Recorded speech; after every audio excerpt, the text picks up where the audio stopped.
अस्सलाम वालेकुम स्टूडेंट्स, एक और वीडियो के साथ Sharif Tabani, faculty member of Tabani School of Accountancy हाजिर हूँ मैं। ये FAR 1 statement of changes in equity की ये क्वेश्चन नंबर 3 जो है ये मैं आपके सामने पेश कर रहा हूँ। क्वेश्चन नंबर 1, 2 ऑलरेडी अपलोडेड है। तो जो भी स्टूडेंट इस सवाल को करने की कोशिश कर रहा है, आपसे रिक्वेस्ट ये है कि पहले आप वो पुरानी 2 सवाल की वीडियोस देख लें, उसको अटेम्प्ट कर लें और फिर इसके बाद अगर आप उसको करेंगे तो आपको इंशाल्लाह इसमें बहुत फ़ायदा भी होगा और जो इसके अंदर मैसेज है और जो लर्निंग है वो आपको सही मानों में मिल सकेगी। आइडिया मेरा कुछ इस किस्म का था कि एग्ज़ाम में, क्योंकि ये टॉपिक इतना आसान है FAR 1 का कि एग्ज़ामिनर को डेफिनेटली बहुत ज़्यादा इसमें कोई रूम नहीं मिल रहा। तो उसने बहरहाल पिछला अटैम्प्ट के सवाल, इसके एक आध सवाल और भी जो बनाया, बहुत अच्छे सवाल बनाए। I must appreciate the examination department for constructing those questions. अब डेफिनेटली कोई और नया अगर चाहिए तो वो क्या होगा। तो इस सवाल के अंदर एक बिल्कुल मैंने यूनिक चीज़ जो है वो आपको किसी भी किताब के अंदर नहीं मिलेगी फॉर श्योर, ठीक है ना। तो वो मैंने यहाँ पे इंट्रोड्यूस की है। अब स्टूडेंट से रिक्वेस्ट ये है कि जो इसको अटेम्प्ट कर रहा है तो बिल्कुल भी वीडियो को जो है वो फ़िलहाल ना देखे और पहले क्वेश्चन पेपर को पढ़े और फिर इसके बाद देखिए कि इस सवाल के अंदर कैच क्या है। अगर आपने इस सवाल का कैच नहीं पकड़ सके तो फिर इसके बाद इसका मतलब है कि आपकी रीडिंग जो है थोड़ी सी और स्ट्रॉन्ग होनी ज़रूरी है। तो वही वाली रिक्वेस्ट है कि अभी इसको ना थोड़ा सा पॉज कीजिए, सवाल को देखें कि इसके अंदर क्या कैच है। तो मैं आपको बताता हूँ कि इसके अंदर कैच क्या है और फिर हम इस कैच की वजह से जो है इस सवाल के अंदर क्या क्या चीज़ें अराइज होगी वो मैं आपके साथ शेयर करना चाहूँगा। तो let us start this question. देखिए पहली लाइन जो है अक्सर स्टूडेंट उसको गौर से नहीं पढ़ता। तो पहली लाइन हमारी क्या है यहाँ पे, तो यहाँ पे वो पहली लाइन ये कह रहा है कि the following balances were extracted from the books of Hamza traders limited as at 1 January, ज़रा गौर से सुनिएगा, 1 जनवरी 2020, 1 जनवरी 2020। और रिक्वायरमेंट पे आते हैं। रिक्वायरमेंट क्या कहती है आपको, वो कहता है कि prepare the statement of changes in equity for the year ended 31 दिसंबर 2019।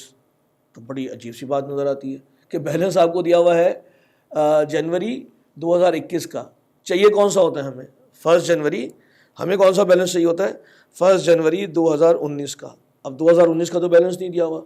अब या तो ये है कि मेरी डेट जो ऊपर लिखी हुई है वो गलत है, या फिर वाकई ही जो है वो डेट 2020 की है, जनवरी 1 की। तो सुन लीजिए, ये डेट गलत नहीं लिखी हुई है, ये डेट है ही 1 जनवरी 2020 की है। तो इसका मतलब क्या हुआ, इसका मतलब ये हुआ कि आपको मैंने ओपनिंग बैलेंस नहीं दिया, ये आपको मैंने क्लोजिंग बैलेंस दिया हुआ है। अब अगर ये एग्ज़ाम में आ जाए और आप ना करें तो मैं आपको गारंटी के साथ बता रहा हूँ कि अराउंड 50% स्टूडेंट जो है इसको ओपनिंग बैलेंस लेके और बिस्मिल्लाह करके अटेम्प्ट कर देंगे और बिल्कुल ये सवाल वो डिफरेंट तरीके से हो जाएगा। अच्छा, इसमें क्या क्या इश्यूज़ आएंगे वो भी हम डिस्कस करते हैं, तो और ये आपका रियल लर्निंग जो है वो हो सकेगी, ठीक है ना। तो लेट अस स्टार्ट। तो मैंने क्लोजिंग बैलेंसेस जो है वो यहाँ पे लिख दिए हैं। तो बात आपको मेरे ख्याल से समझ में आ गई होगी कि यहाँ पे जो कैच था वो ये है कि ओपनिंग बैलेंस नहीं है बल्कि ये क्लोजिंग बैलेंस है। तो इस क्लोजिंग बैलेंस की वजह से जो है क्या क्या इस सवाल के अंदर इश्यूज़ आएंगे वो अभी हम देखते हैं। तो इसका जो क्लोजिंग बैलेंस यहाँ पे टोटल जो है वो 278,050 चल है। अच्छा, अब ओपनिंग बैलेंसेस तो है नहीं, तो अब हम पहले काम ये करते हैं कि इसकी ट्रांजैक्शंस जो है वो रिकॉर्ड कर लेते हैं। तो नेट प्रॉफिट जो दिया हुआ है और जो फिगर्स जो दी हुई हैं यहाँ पे वो रुपीज़ इन थाउजेंड्स हैं, तो हम रुपीज़ इन थाउजेंड्स भी यहाँ मेंशन कर चुका हूँ मैं, ठीक है। और तो नेट प्रॉफिट इज 30 मिलियन, चलिए ये हो गया। फिर इसके बाद डिविडेंड के बारे में आपको पता होगा कि 2018 का जो डिविडेंड है वो इस साल अप्रूव होता है और रिकॉर्ड होता है और पे होता है, और 2019 का जो डिविडेंड है वो इस साल प्रपोज होगा और रिकॉर्ड अगले साल होगा। तो देयरफॉर फाइनल डिविडेंड कौन सा डिविडेंड है, स्टॉक डिविडेंड है, ठीक है ना। और किस डेट को हम दे रहे हैं, तो डेफिनेटली ये तो ओपनिंग के ऊपर होगा, तो इसका कोई इशू नहीं है। अच्छा, किस रेशो से है, तो इसका जो रेशो दिया हुआ है यहाँ पे वो 2018 का जो है वो 1/8। 1/8 को अगर हम अदरवाइज समझें तो इसको हम 12.5% डिविडेंड है। ये किस फिगर के ऊपर लगेगा? ओपनिंग कैपिटल के ऊपर। तो ओपनिंग कैपिटल तो है नहीं, तो हम इसको अभी कर नहीं सकते। तो और आगे हम चले जाते हैं। अच्छा, अब मैं देखता हूँ कि इंटरिम डिविडेंड जो डिक्लेयर्ड है वो 1 जुलाई को है और राइट इशू जो है वो 1 मई को है। तो अब मेरे पास ऑप्शन ये है कि या तो, क्योंकि ये डेट वाइज तो बनता नहीं है, तो या तो मैं इसको डेट वाइज कर लूँ तो आपको थोड़ी सी और आसानी हो जाएगी, और या फिर यह है कि मैं इसको डिविडेंड को सारे एक साथ कर लूँ। तो मैं फिलहाल आपकी आसानी के लिए जो वो डेट वाइज जो है उसको लेके चलता हूँ। तो मैं राइट इशू को जो है वो पहले ले लेता हूँ यहाँ पे। राइट इशू जी, राइट इशू किस रेशो से है? 1 for every 5। 1 for every 5 का मतलब 20%। ठीक है। जो बहुत इंपॉर्टेंट बात क्या है इसकी कि ये कब हमने किया हुआ है? 1 मई को किया हुआ है। ज़रा डेट को गौर से जहन में रखिएगा। और ये इशू किया है हमने एट अ प्रीमियम ऑफ 15% पे। ये मैंने इसकी नरेशन लिख दी। जो इसमें इंपॉर्टेंट बात है मैं इसको हाईलाइट कर देता हूँ, वो है इसकी डेट 1 मई। ठीक है। फिर इसके बाद क्या कह रहे हैं हम? फिर है इंटरिम डिविडेंड। इंटरिम डिविडेंड जो है अगर आप देखें तो इंटरिम डिविडेंड, इंटरिम डिविडेंड जो है उसका रेट हम चेक कर लेते हैं कितना है। 10%, एट द रेट ऑफ 10%। कुछ भी नहीं लिखा हो तो डेफिनेटली ये कैश डिविडेंड है। और ये कब हम दे रहे हैं? 1 जुलाई को। ठीक है। तो इसको भी मैं हाईलाइट कर देता हूँ। तो इसका मतलब क्या हुआ कि पहले जो है वो राइट इशू है, इसके बाद जो है वो इंटरिम डिविडेंड है। ठीक है। अच्छा, इसमें देखिए सवाल पढ़ते हुए जो है आपको जो ब्रैकेट में चीज़ें दी हुई होती है बहुत बहुत बहुत ज़्यादा इंपॉर्टेंट होती हैं। अगर आप ऊपर जो बैलेंस, ये जो क्लोजिंग बैलेंसेस दिए हुए हैं, तो उसमें जो है मैंने लिखा हुआ है कि ऑन प्लांट, बल्कि इसको ये करना पड़ेगा कि क्योंकि क्लोजिंग बैलेंस है और क्लोजिंग बैलेंस के ऊपर जो है वो आपका, ठीक है, ऑन प्लांट। तो ये किसके ऊपर है? ये सिर्फ प्लांट के ऊपर जो है ये बैलेंस है। तो अब इसकी इंपॉर्टेंस क्या है वो ज़रा समझिएगा कि ये बैलेंस जो है वो सिर्फ प्लांट के ऊपर है। अच्छा, upward revaluation was made on plant. तो जितना बैलेंस है उसके ऊपर हम और अपवर्ड रिवैल्यूएशन कर रहे हैं। तो रिवैल्यूएशन या अपवर्ड रिवैल्यूएशन किसके ऊपर? प्लांट के ऊपर। कितनी अमाउंट है? ₹4.5 मिलियन। तो इसकी एंट्री क्या बन जाएगी? जी बिल्कुल ठीक है, एसेट्स अकाउंट डेबिट और सरप्लस अकाउंट। डेफिनेटली उसको पहले हम एक्यूमुलेट को रिवर्स करते हैं, तो अल्टीमेटली बॉटम लाइन क्या बनेगी? Assets account is debited and surplus account is credited.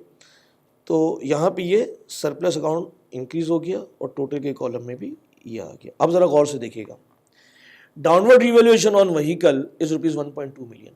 अब अगर आपने ये ना देखा होता है कि ये जो बैलेंस है 21,400 वो सिर्फ प्लांट के ऊपर है, अगर आप अज्यूम करते कि ये व्हीकल के ऊपर भी है, तो फिर आप क्या करते कि इस डाउनवर्ड रिवैल्यूएशन को इस बैलेंस में से एडजस्ट कर लेते हैं।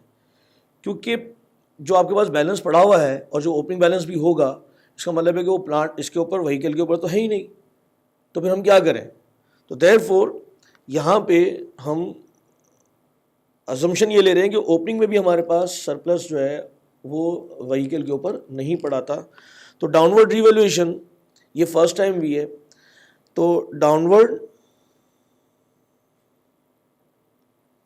रिवैल्यूएशन ऑन व्हीकल, तो डाउनवर्ड रिवैल्यूएशन की जो एंट्री बनेगी आपकी वो रिटेन अर्निंग, अज्यूमिंग कि अभी तक ये प्रॉफिट लॉस अकाउंट में चार्ज नहीं हुआ, क्योंकि statement of changes in equity के जो सवाल होता है उसमें हमारी इंटरप्रिटेशन ये होती है कि उसका अफेक्ट अभी तक प्रॉफिट लॉस अकाउंट में नहीं लिया हुआ। तो इसकी एंट्री हो जाएगी आपकी रिटेन अर्निंग इज डेबिटेड, क्योंकि इम्पेयरमेंट है एक तरीके से, तो रिटेन अर्निंग इज डेबिटेड और अगर आपको लगता है कि नहीं ये ऑलरेडी हो चुका है तो फिर आप अपने सवाल में नीचे मेंशन कर दें कि इट इज़ अज्यूम कि ये ऑलरेडी चार्ज हो चुका है और उसकी एंट्री ये बन गई है। बेसिकली एग्जामिनर आपसे ट्रीटमेंट मांगता है, ये नहीं है कि ये वहाँ हुआ है या नहीं हुआ, इसके डिस्प्यूट में नहीं। अगर आपको doubt, if you want to take this assumption तो सही है, लेकिन नॉर्मली जो है आपको नज़र आएगा कि वो वहाँ चार्ज नहीं हुआ, तो इसके लिए हम इसको यहाँ पे चार्ज कर देते हैं।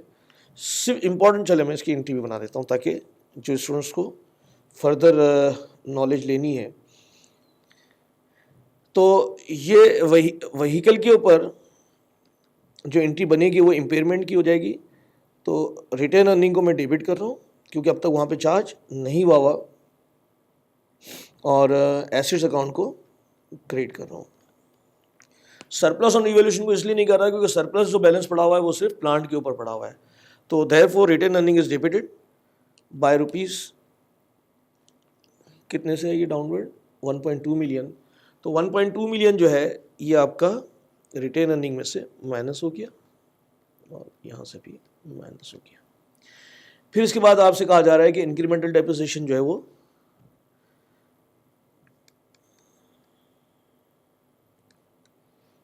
इंक्रीमेंटल डेप्रिसिएशन की आपको एंट्री पता होगी 3.1 मिलियन, यहाँ से माइनस हो जाएगा और रिटेन अर्निंग में क्रेडिट हो जाएगा 3.1 मिलियन, और रिटेन अर्निंग में रिटेन अर्निंग में जो है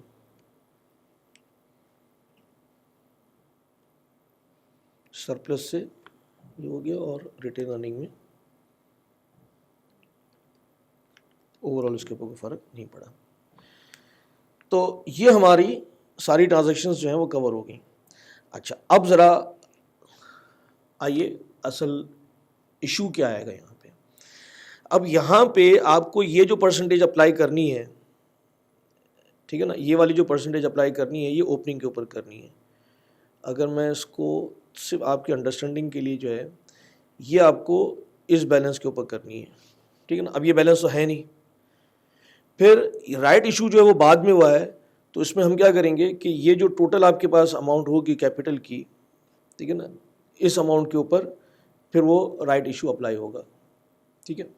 तो अब ये अमाउंट नहीं है तो फिर ये अमाउंट नहीं है, तो ये कैसे लगेगी इसके ऊपर। तो अब ये तो बहुत बड़ा इशू आ गया, अब इसको कैसे हैंडल करें। तो इसमें जो खेल है वो है थोड़ा सा मैथमेटिक्स का, और अगर मैं इसको बहुत ही सिंप्लीफाई कर दूँ तो जो मेरे स्टूडेंट्स नहीं हैं वो ज़रा गौर से ज़रा देखें। तो मैं इसको इतना सिंप्लीफाइड कर देता हूँ कि इंशाल्लाह आपको आगे जाके भी बहुत ज़्यादा इसकी हेल्प मिल सकेगी। इसको मैं परसेंटेज के जाविये से ना, आप उसको मैथमेटिकल कॉम्प्लेक्सिटी के उसमें भी कर सकते हैं, लेकिन मैं इसको बहुत सिंप्लीफाइड तरीके से आपको समझा देता हूँ कि इसको जो है हम, अगर मैं इसकी परसेंटेज वाइज ले लूँ, तो अज्यूमिंग कि जो मेरे पास ओपनिंग बैलेंस जो पड़ा हुआ था वो 100% था, इसमें तो कोई डाउट नहीं है। फिर इसके बाद 12.5% जो है वो स्टॉक डिविडेंड दिया हमने, तो 12.5% ऑफ व्हाट, 100% का। तो इसका मतलब है कि इसमें 12.5% ऐड हो गया होगा। तो स्टॉक डिविडेंड के बाद जो आपके पास जो अमाउंट आ रही होगी वो कितने परसेंट रिप्रेजेंट कर रही होगी, 112.5%।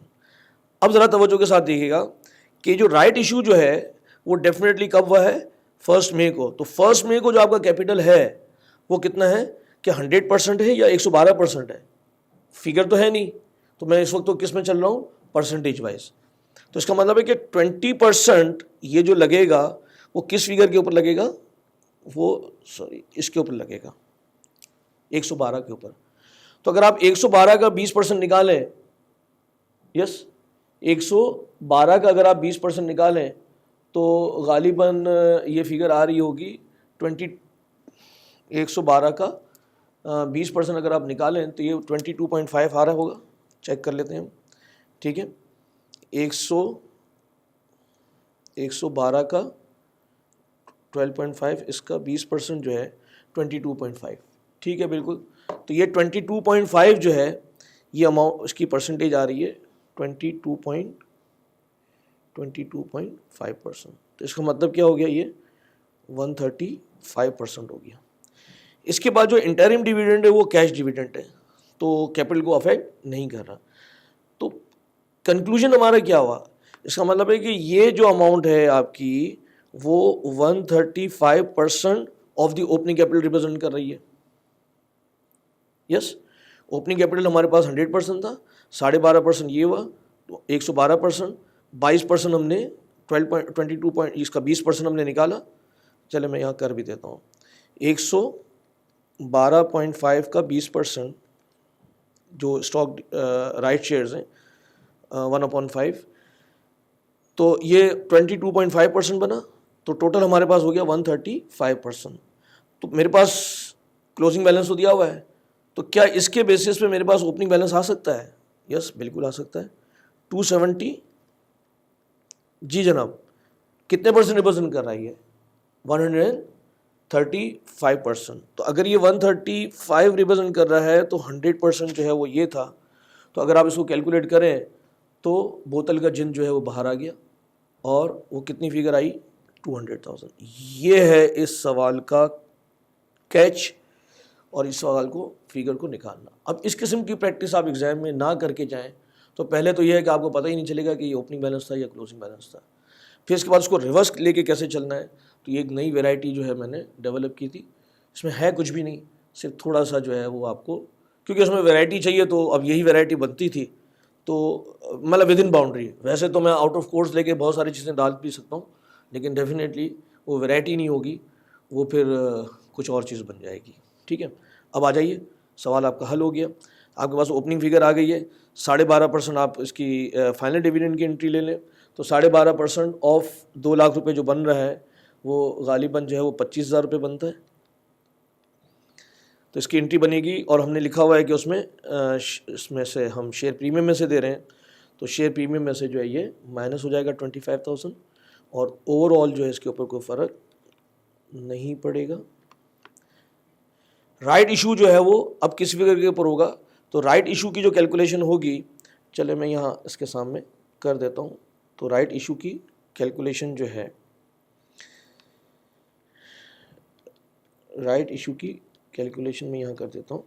तो राइट इशू की जो फिगर है वो आपके पास 2 लाख प्लस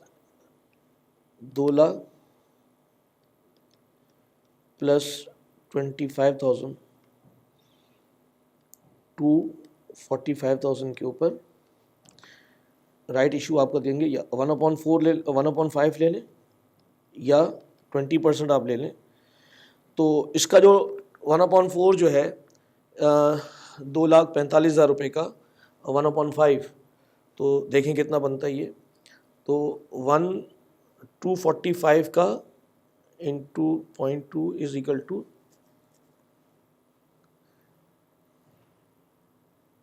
225, सॉरी 245 नहीं है, 225 है, 225, तो 225 के ऊपर 0.2 इज इक्वल टू 45,000। तो ये 45,000 की जो अमाउंट है ये हमारी पार वैल्यू है। ठीक है, ये भी समझ लीजिए, 45,000 इज द पार वैल्यू। कितने पे इशू हुआ है ये हुआ है 15% प्रीमियम के ऊपर। तो 15% प्रीमियम अगर इसका निकालें तो 45,000 का इंटू 15% का प्रीमियम है, तो 6750 इज दी प्रीमियम अमाउंट, ये ऐड हो गया। ठीक है जनाब, आखिरी बात, बहुत इंपॉर्टेंट बात, अब इंटरिम कैश डिविडेंड जो है वो कब दे रहे हैं हम? 1 जुलाई को। तो 1 जुलाई को अब आपका कैपिटल कितना है? 2 लाख, 2,25,000, या इन दोनों को अगर हम ऐड करें तो 2,70,000 बनता है गालिबन। हाँ 270, तो 270 के ऊपर, तो किस फिगर के ऊपर देंगे ज़रा सोचें। यस बिल्कुल ठीक है, तो ये आपका मैं कर देता हूँ यहाँ पे 2 लाख प्लस 25,000 प्लस गालिबन 45,000,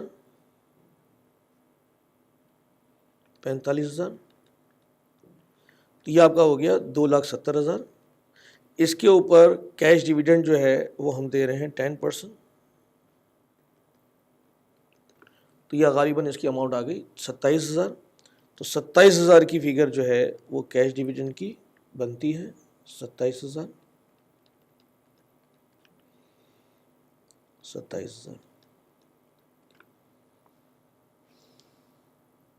अब आप क्या करेंगे, बस बात ख़त्म हो गई है। अब हमारे पास सारी फिगर्स की मतलब सारी कैलकुलेशंस भी हो गई। अब आप रिवर्स चलेंगे तो उसकी तो फिगर हमने निकाल ली है ऑलरेडी, कैपिटल की। तो अब यहाँ से आप 11,750 ये यहाँ पे ऐड हुआ था तो इसको रिवर्स करेंगे तो यहाँ से लेस हो जाएगा, और जो लेस हो गया था उसको ऐड कर देंगे। तो इसके बेसिस पे आपका ओपनिंग फिगर आ गया गालिबन 30,000, इसकी फिगर आ गई 25,000,